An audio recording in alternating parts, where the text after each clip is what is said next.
नमस्कार साथियों। उम्मीद करता हूँ कि आप सभी लोग स्वस्थ होंगे, सकुशल होंगे। मैं डॉक्टर अरुणेश यादव आपके सामने मुद्दा लेकर आया हूँ।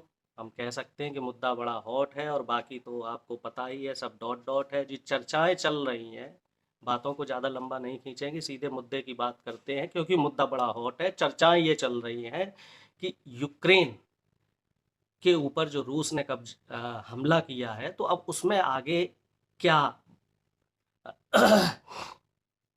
संभावनाएं बन सकती हैं और क्या यूक्रेन सरेंडर कर देगा या फिर रूस का आगे आने वाला कदम क्या होगा, नेटो का आगे क्या रणनीति बनेगी, क्या यूएसए और यूरोप के जो तमाम देश हैं इनका सैंक्शन, जो रूस के साथ जो इनके वित्तीय संबंध हैं, इनको रोक देने को हम सैंक्शन बोलते हैं, तो क्या ये सैंक्शन लगाना ही सफिशिएंट है और आखिर रूस ने इस तरह का काम क्यों किया।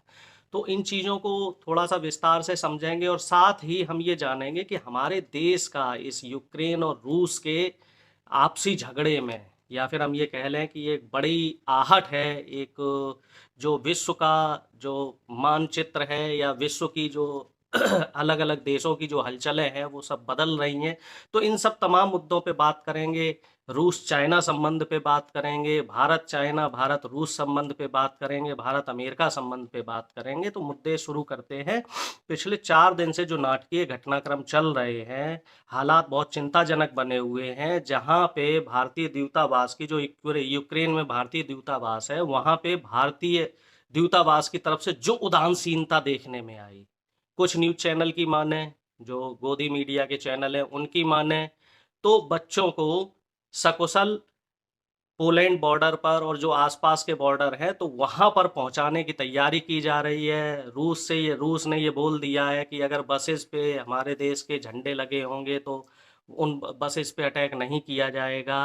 तो जो इंडियन मीडिया जो नरेशन तैयार कर रहा है, तो उसके हिसाब से तो सब कुछ ठीक है, लेकिन जो ग्राउंड लेवल पे वीडियोस आ रहे हैं, तमाम बच्चे ये कह रहे हैं कि वो 4 घंटे से 8 घंटे से 10 घंटे से इस बॉर्डर पे फंसे हुए हैं, उस बॉर्डर पे फंसे हुए हैं, एम्बेसी का कोई आदमी उनसे संपर्क नहीं कर रहा है। तमाम हजारों की संख्या में बच्चे जो मेट्रोज के टनल है यूक्रेन के, वहां फंसे हुए हैं। तो अब किस बात को सच माना जाए। तमाम बच्चे पैदल बॉर्डर्स पे पहुंचे, लेकिन बॉर्डर्स से कोई उन्हें लेने वाला नहीं है। तो कहीं ना कहीं हमारी सरकार का जो रोल होना चाहिए था, हमारे विदेश मंत्रालय का जो रोल होना चाहिए था, हमारे माननीय प्रधानमंत्री जी का जो रोल होना चाहिए था, जो उनकी भूमिका होनी चाहिए थी, उनसे चूक हुई। जैसा कि पिछले समय में भी देखने में आया है कि हमारी जो प्रधानमंत्री जी की नीतियां हैं उनमें हमेशा चूक होती है। कोविड के दौरान अगर हम बात करें तब उनसे चूक हुई, वो चुनाव में व्यस्त थे। और कोविड की जो डेल्टा लहर है, उस लहर ने क्या किया क्या नहीं किया, वो स्थितियां किसी से छुपी हुई नहीं है। यहाँ भी भारी चूक हुई। तकरीबन 20,000 बच्चे फंसे हुए थे, जिसमें से सिर्फ और सिर्फ अभी 4,000 बच्चों की, हालांकि उनकी पुष्टि नहीं हुई है, लेकिन सरकार और विदेश मंत्रालय ये कह रहा है कि 4,000 बच्चों को सकुशल लाया गया है। अब इसमें दूसरी बात ये भी देखने वाली है कि जो इंडियन एयरलाइंस है, जिसका निजीकरण हो गया है, उसने 22,000 24,000 का जो टिकट है उसकी दाम 80,000 क्यों कर दिए, और क्या सरकार का इन पे नियंत्रण नहीं है। इसीलिए हम कहते हैं कि गवर्नमेंट सेक्टर्स और पीएसयूज होने बहुत जरूरी है। आपात की स्थिति कभी भी आ सकती है। हमने पिछले 2 साल 3 साल में कोविड का फेज देखा है, उसमें कोई भी प्राइवेट अस्पताल काम नहीं कर रहा था। सरकारी अस्पतालों में गरीबों और मजदूरों का, जो आम जनता है, उनका मुफ्त इलाज हो रहा था। प्राइवेट अस्पताल मनमानी फीस वसूल रहे थे, कोई 15 लाख ले रहा था, कोई 15-20 लाख ले रहा था। और प्राइवेट अस्पताल में अगर कोई आदमी पहुंच रहा था तो उसका मृत शरीर ही वापस आ रहा था। ये चीजें भी जनता ने पिछले 2 साल देखी हैं। इसीलिए मेरा शुरू से जोर रहा है, और आम लोगों का, जो बुद्धिजीवी लोग हैं, जो समझदार लोग हैं, उनका ये मानना है कि गवर्नमेंट सेक्टर्स और पीएसयूज होने बहुत जरूरी है।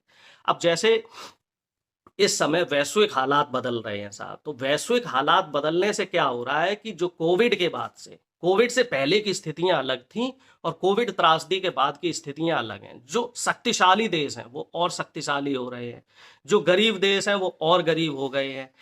अमेरिका की दादागिरी किसी से छुपी नहीं है कि अमेरिका ने कोविड दौर के दौरान कैसे भारत से मनमानी करवा के जो दवाओं का स्टॉक है वो अपने कंट्री में पहले मंगा लिया, वो किसी से छुपा नहीं है। चाइना ने अपना जो पड़ोसी देश था हांगकांग, उसके ऊपर कोविड के दौरान ही कैसे कब्जा कर लिया, वो भी किसी से छुपा नहीं है। अब भीतर भीतर एक खबर और चल रही है कि चाइना जो अपना पड़ोसी देश है, ताइवान, वियतनाम और ताइवान, तो इन पे भी हमला करने की, जिस तरीके से रूस काम कर रहा है तो इसी तरीके से वो भी हमला करने की कोशिश कर रहा है। और भारत के ऊपर जो चाइना ने गलवान घाटी में, लोग कह रहे हैं कि 100 गांव बसा लिए हैं, अगर भारत भी इस तरीके से ऑब्जेक्शन करता, जिस तरीके से ऑब्जेक्शन यूक्रेन ने किया है, तो हो सकता है चाइना यहां भी अटैक कर देता। रूस और चीन के जो संबंध है वो किसी से नहीं छुपे हुए। रूस और चीन इस समय विश्व की बड़ी अर्थशक्ति बनने को तैयार है। मैंने अपने पिछले वीडियो में भी आपसे कहा था कि रूस और चाइना मजबूत हो रहे हैं, अमेरिका और यूएस, अमेरिका और जो यूरोप है, ये दोनों कंट्रीज कमजोर हो रहे हैं। तो कहीं ना कहीं जो पहले एक बार ये माना जाता था कि अमेरिका विश्व की सबसे बड़ी महाशक्ति है, तो ये जो वैश्विक पटल पे परिस्थितियां हैं ये बदल रही हैं। तो आने वाली परिस्थितियां क्या होंगी? मान लीजिए चाइना का या पाकिस्तान का भारत से आगे युद्ध होता है, या युद्ध जैसी स्थिति बनती है, जैसे अभी हम कह रहे हैं कि हमें कूटनीति से काम लेना चाहिए, हमें यूक्रेन का साथ नहीं देना चाहिए क्योंकि रूस से हमारे पुराने मैत्रिक संबंध हैं, रूस से हमारे संबंध खराब हो जाएंगे। तो ये देखने वाली बात है कि अगर चाइना और रूस की नजदीकियां बढ़ रही हैं और चाइना हमसे कहीं ज्यादा ताकतवर देश है, तो क्या रूस उस समय हमारी मदद करेगा? देखिए, रूस और भारत और चाइना का जब युद्ध हुआ था और जब रूस ने हमारी मदद की थी, तब की स्थितियां और अब की स्थितियों में बहुत फर्क है। 50-60 साल का समय हो चुका है। उस समय रूस बड़ी अर्थ शक्ति थी और चाइना उस समय उतना शक्तिशाली देश नहीं था। लेकिन अब रूस और चाइना बराबर ही शक्तिशाली देश हो गए हैं और किसी से छुपा नहीं है कि हाथी हाथी से ही दोस्ती करता है, छोटे जानवर से दोस्ती नहीं करता। अब यहाँ पे देखने वाली बात ये रहेगी कि भारतीय सरकार ने सुरक्षा की क्या व्यवस्था कर रखी है। जहां तक मैं आंकड़ों पे जाऊं तो सैनिकों की जो रिक्त पद हैं, सैनिकों की जो वैकेंसीज हैं, जो सुरक्षा बल की वैकेंसीज हैं, उसमें भारतीय सरकार कटौती करने जा रही है। हाँ जी, 2 से 3 लाख सैनिकों की कटौती की जा रही है। उसके पीछे ये गुहार दी जा रही है कि साहब अब टेक्नोलॉजी का जमाना है। तो कोई मुझे ये बताए, एक तरफ जहां रूस जो अपनी सैन्य शक्ति में दिनों दिन इजाफा कर रहा है, जब से व्लादिमीर पुतिन ने शासन संभाला है, उन्होंने साइलेंटली बहुत ही शांतिपूर्वक तरीके से अपनी सैन्य शक्ति को बढ़ावा देने का काम किया है। और आज स्थिति ये है कि रूस की जो सैन्य शक्ति है, रूस का जो डिफेंस है, वो दुनिया में सबसे ज़्यादा मजबूत है, सबसे ज़्यादा अत्याधुनिक डिफेंस व्यवस्था है उनकी। उनके पास जो हथियार हैं सबसे ज़्यादा अत्याधुनिक हैं। उनके जो सैनिकों को जो बुलेट प्रूफ जैकेट दी गई हैं, तो वो बड़े बड़े जो मिसाइलें हैं उनसे भी रक्षा कर सकती हैं। और वहाँ हम कहाँ हैं? हम कहाँ पे हैं? जो गोदी मीडिया की अगर हम बात करें, तो कल गोदी मीडिया के एक चैनल पे, शायद जी हिंदुस्तान था या जी न्यूज था, उस पे खबर आ रही थी, मोदी चाहे तो यूक्रेन और रूस का युद्ध रुक सकता है, मोदी की बात को मानना पड़ेगा क्यों यूक्रेन को और रूस को। वहीं हकीकत क्या है, रूस ने कड़े शब्दों में बोल दिया है कि भारत सरकार इसमें इन्वॉल्व ना हो। मोदी जी को उन्होंने साफ शब्दों में चेतावनी दे रखी है। एक तरफ वहीं यूक्रेन मदद की गुहार लगा रहा है। हालांकि नेटो के कुछ कंट्रीज हैं, अमेरिका हो, फ्रांस हो, जर्मनी हो, तो कुछ कंट्रीज हैं जो यूक्रेन को मदद पहुंचा रहे हैं। लेकिन यूक्रेन को इस समय सैन्य सहायता चाहिए क्योंकि यूक्रेन रूस के तुलना में बहुत छोटा देश है।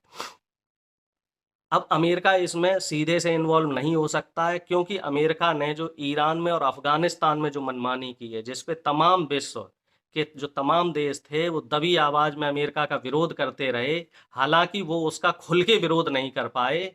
तो ये देखने वाली बात रहेगी कि आगे रूस की दादागिरी क्या यूक्रेन तक ही रुक जाएगी, यूक्रेन का भविष्य क्या होगा, और क्या रूस आगे भी जो अपने सोवियत संघ से, जो सोवियत यूनियन से जो देश टूटे थे, तो क्या उन देशों पे भी आगे कब्जा करने की कोशिश करेगा? क्या चाइना भी अपने अड़ोसी पड़ोसी देश, जो देश चाइना के साथ लगे हुए हैं, क्या उन पे कब्जा करने की कोशिश करेगा? और हमारा देश यहाँ पे कहाँ ठहर रहा है? जहाँ पे अगर हम बात करें तो उन बच्चों की क्या गलती है? एक निंदनीय, इसी बीच में मुझे एक बात और याद आ गई, प्रधानमंत्री जी की बात है। प्रधानमंत्री जी ये कह रहे हैं कि हमारे बच्चों को पढ़ाई करने के लिए विदेश में छोटे छोटे जो देश हैं विदेश विश्व के जो छोटे छोटे देश हैं वहाँ पे जाके पढ़ाई करने की आवश्यकता नहीं है। हमारे देश की जो बिजनेसमैन्स हैं या बड़े बड़े पूंजीपति हैं, ये मेडिकल और इंजीनियरिंग के क्षेत्र में नए नए स्कूल कॉलेज खोलें। तो यहाँ पे एक प्रश्न ये उठ रहा है कि सरकार क्या कर रही है? क्या सरकार सिर्फ गाल बजाने के लिए? क्या सरकार सिर्फ बड़े बड़े उद्योगपतियों को ऋण देने के लिए? क्या सरकार सिर्फ गरीब लोगों से, आम जनता से, जो टैक्स पेयर्स हैं, इनसे टैक्स लेने के लिए? सरकार उनको मूलभूत सुविधाएं क्यों नहीं दे रही है? अगर हम मेडिकल, इंजीनियरिंग और इस तरीके की जो हायर एजुकेशन है उसकी हम बात करें, तो हमारे देश में, चलिए हम सिर्फ मेडिकल और इंजीनियरिंग की बात करते हैं, हमारे देश में इस समय मेडिकल की जो पढ़ाई होती है, जैसे एमबीबीएस की पढ़ाई कहते हैं, उसकी 1 साल की जो फीस है वो 15 लाख से 25 लाख रुपए के बीच में। 5 साल की एमबीबीएस होती है, लगभग 1.25 करोड़ से 1.5 करोड़ के बीच में ये टोटल फीस हो गई। यही फीस 2013 से पहले, जब कांग्रेस की सरकार थी, उस समय ये फीस 4 से 5 लाख रुपए थी, और तकरीबन एमबीबीएस जो थी वो 25 से 30 लाख, 35 लाख के बीच में, 40 लाख के बीच में हो जाया करती थी। इसमें मैं हॉस्टल फीस भी इंक्लूड कर रहा हूँ।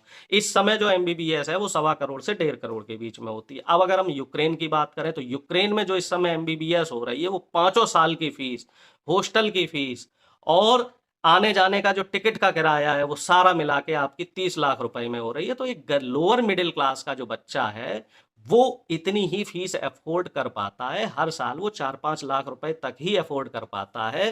तो प्रधानमंत्री जी का जो ये कहना है कि बाहर के देशों में जाके पढ़ाई ना की जाए, साहब कोई देशाटन या बाहर तब जाता है जब उसके घर में व्यवस्था नहीं होती है। तो प्रधानमंत्री जी को अपने गिरेबान में देखना चाहिए कि आपने गरीब जनता के लिए क्या किया। टैक्स का बोझ बढ़ाया, जीएसटी के जरिए आपने जो लोअर मिडिल क्लास है उसकी कमर तोड़ दी, छोटी छोटी कंपनियां आपने बंद करने का काम किया है, और साथ ही जितने सरकारी संस्थान हैं, चाहे वो मेडिकल के क्षेत्र में हो, चाहे इंजीनियरिंग के क्षेत्र में हो, उसमें आपने कोई इजाफा नहीं किया, बल्कि उनकी फीस और बढ़ा दी। अब हम इंजीनियरिंग की बात करें तो आईआईटी जैसे संस्थान की फीस 2013 से पहले 14-15 हजार रुपए हुआ करती थी, जो अब बढ़ा के 1.5 लाख, 10 गुना बढ़ा दिए, 1.5 लाख से 2 लाख पर सेमेस्टर फीस कर दी। अब गरीब का बच्चा आईआईटी जैसे संस्थानों में इंजीनियरिंग भी नहीं करा सकता है, तो बच्चा मजबूर होकर विदेश की तरफ जा रहा है। हाँ, इस मामले में हम कह सकते हैं प्रधानमंत्री जी की विदेश नीति बहुत अच्छी है। प्रधानमंत्री जी की विदेश नीति कैसे अच्छी है कि साहब बच्चा यहाँ ना पढ़े, विदेश में पढ़े। हमारे देश में क्या करे? हमारे देश में वो सरकार को टैक्स दे, सरकार को हर चीज का टैक्स दे, और सरकार क्या करे? जो बैंक में पैसा आ रहा है वो अपने बड़े बड़े उद्योगपति मित्रों को बांट दे, और वो पैसा फिर कहाँ जाए? वो पैसा फिर वो जो उद्योगपति मित्र है, कोई 5,000 करोड़ लेके, कोई 10,000 करोड़ लेके, कोई 20,000 करोड़ लेके, कोई 30,000 करोड़ लेके विदेश में भाग जाए। इसमें इसमें तो मोदी जी का भाई डंका बज रहा है विश्व में, क्योंकि अपने जो बड़े बड़े व्यापारी मित्र हैं, इनको रुपया लुटवाने में मोदी जी का कोई जवाब नहीं है। जितनी सरकारी कंपनी है उनका निजीकरण करने में मोदी जी का कोई जवाब नहीं है। आम जनता के ऊपर गरीबी का, भ्रष्टाचार का और बेरोजगारी का जो बोझ बढ़ा रहे हैं हमारे मोदी जी, तो इसमें मोदी जी की कोई सानी नहीं है। और मैं मान सकता हूं कि हाँ भाई, मोदी जी का जो 56 इंच का सीना है वो गरीबों को लूटने के लिए ही है, गरीबों की तिजोरियां खाली करने के लिए ही है। रेलवे की स्थितियां किसी से छुपी नहीं है। कहाँ रेलवे सबसे सस्ता संसाधन हुआ करता था और अब रेलवे सबसे महंगा संसाधन हो गया है। एयर इंडिया जो सिर्फ एक एयर इंडिया थी जो सरकार के हाथ में थी, अब उसका भी निजीकरण कर दिया। धीरे धीरे मुझे लग रहा है ये पूरे देश का निजीकरण कर देंगे, और हो सकता है पूरे देश को ये अमेरिका, रूस या चाइना जैसे बड़े जो विश्व की अर्थ शक्ति है इनके हवाले कर दें। और मोदी जी तो हमारे कहते ही हैं साहब हम तो फकीर हैं, और झोला लेके चल देंगे। तो देखने वाली बातें ये रहेंगी कि क्या जो हमारे बच्चे, जो 16,000 बच्चे वहाँ फंसे हुए हैं, उनके लिए भारत सरकार क्या रणनीति बना रही है, और आगे जो रूस और यूक्रेन के बीच में जो युद्ध चल रहा है तो उसके क्या परिणाम रहेंगे। तो ये सब तमाम बातें हैं, अमेरिका, चाइना और ये सब चीज़ें, जो तमाम चीज़ें हैं, इन पे मैं आपके साथ फिर आता रहूँगा अपने अगले वीडियो में। अपनी बात मैं यहीं ख़त्म करता हूँ। उम्मीद करता हूँ आप मेरी बातों से सहमत होंगे। अगर मेरी बातें आपको ठीक लगी हों तो इस वीडियो को लाइक, कमेंट, शेयर कीजिएगा। मेरे चैनल को सब्सक्राइब करना ना भूलें। और हाँ, स्वस्थ रहिए, मस्त रहिए। और अगर आपको किसी और मुद्दे पे आपको लगता है कि कोई हॉट मुद्दा है, कोई ज्वलंत मुद्दा है, तो आप अपने मुद्दे को मुझ तक भेज सकते हैं। मैं आपकी बात को सभी लोगों तक पहुंचाने की पूरी कोशिश करूंगा। मैं अपनी वाणी को यहीं विराम देता हूं, अपनी बात यहीं ख़त्म करता हूं। उम्मीद करता हूं आपका दिन शुभ रहेगा।